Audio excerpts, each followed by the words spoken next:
Let's begin by taking a look.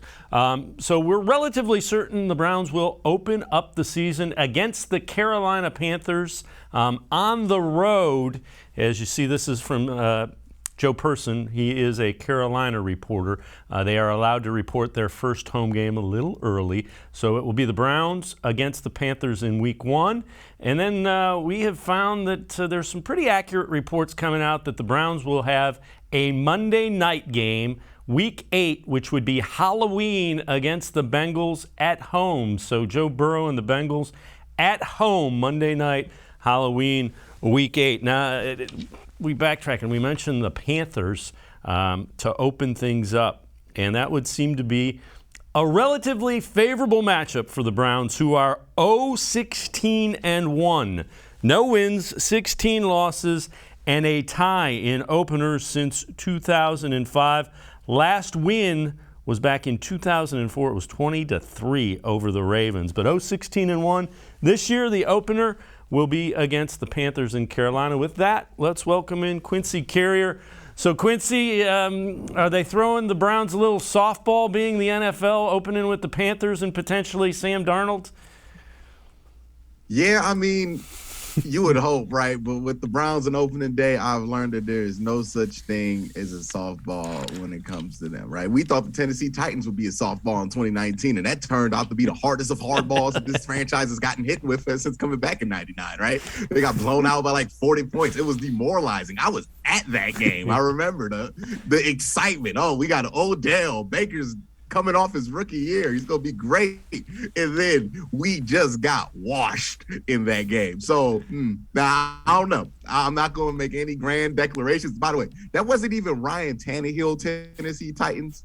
That was Marcus Mariota, Tennessee Titans, that did that to the Cleveland Browns. Remember, they traded for Tannehill at the end of that year. So that was a bad team that did that to him. So there are no guarantees with the opener.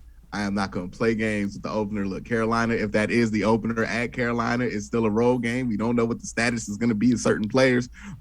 And, you know, we still got to prepare very diligently for that, because you don't want to be the one team that Sam Darnold plays well against, or, you know, potentially that could be Bacon starting for the Panthers. Who knows? You know, we still don't know what that situation is going to turn into. So I am optimistic about it, but I know better than to guarantee anything about that opener from what, over 27 years of being a Browns fan. I just know better than that.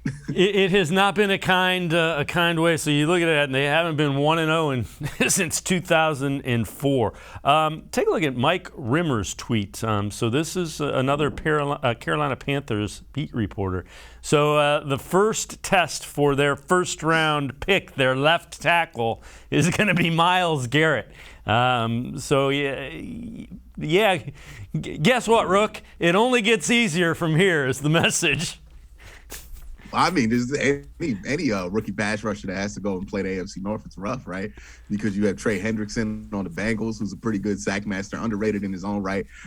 Then you have T.J. Watt in the Pittsburgh Steelers, and then you play Myles Garrett, right? Like, in any order in which you have to play any of those guys, it's just ridiculous, because those are two of the best pass rushers and defensive players, period, in football, in T.J. Watt and Myles Garrett.